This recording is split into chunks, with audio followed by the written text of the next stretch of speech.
श्रीमद् भगवत गीता प्रथम अध्याय नाम अर्जुन वे साथियों के 5वें श्लोक का तात्पर्य आज हम समझेंगे, जिसमें द्रोणाचार्य से दुर्योधन कह रहे होते हैं कि हे आचार्य, इस पांडवों की सेना में अब केवल पांडव ही नहीं बल्कि धृष्टकेतु, चेकितानन, काशीराज, पुरुजित, कुंती भोज और सैव्य जैसे महान शक्तिशाली और वीर योद्धा पांडवों के पक्ष से युद्ध कर रहे हैं। तात्पर्य ये है कि पांडवों के पक्ष में बहुत सारे शक्तिशाली वीर योद्धा मौजूद हैं जो कि कौरवों के विजय में बाधक बन सकते हैं। तो आइए जानते हैं कि आखिर वो वीर योद्धा है कौन और पांडव का साथ क्यों दे रहे हैं। तो पहला है धृष्टकेतु। धृष्टकेतु कौन है? धृष्टकेतु कोई और नहीं बल्कि चेदी देश का राजा और शिशुपाल का पिता है। वही शिशुपाल जिसने कान्हा जी को 100 गालियां दी थी और कान्हा जी ने उसकी 100 गालियों को माफ कर दिया था और उसके बाद उसका वध कर दिया था, क्योंकि माफी भी लिमिट तक ही अच्छी लगती है।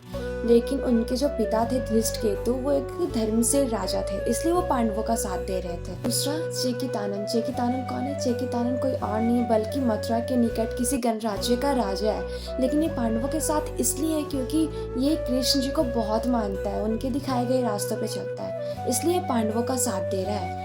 तीसरा काशीराज। काशीराज कोई और नहीं बल्कि काशी देश का राजा है और ये पांडवों का समर्थक है, इसलिए महाभारत में पांडवों के साइड से युद्ध कर रहा है। और चौथे नंबर पे आते हैं पुरुजित। पुरुजित कौन है? पुरुजित कोई और नहीं बल्कि पांडवों का मामा और कुंती माँ का भाई है, इसलिए पांडवों के साइड से युद्ध कर रहा है। 6 नंबर पे आते हैं कुंती भोज। कुंती भोज कौन है? कुंती देश के राजा और माता कुंती के पिता, इसलिए वो पांडवों के साइड है, लेकिन वो खुद युद्ध करने नहीं आ सकते क्योंकि वो बहुत वृद्ध है, इसलिए अपने सारे पुत्रों को पांडव के पक्ष से युद्ध करने के लिए भेज दिया है। और अंतिम में बचे सैव्य। सैव्य कौन है? सैव्य कोई और नहीं बल्कि दक्षिणी क्षेत्र के राजा हैं और ये युधिष्ठिर जी के परम भक्त हैं, इसलिए पांडवों के साइड से युद्ध कर रहे थे। और सैव्य जो थे ना, वो बहुत ही वरिष्ठ और अनुभवी योद्धा कहे जाते थे। तो ये तात्पर्य था प्रथम अध्याय के 5वें श्लोक का।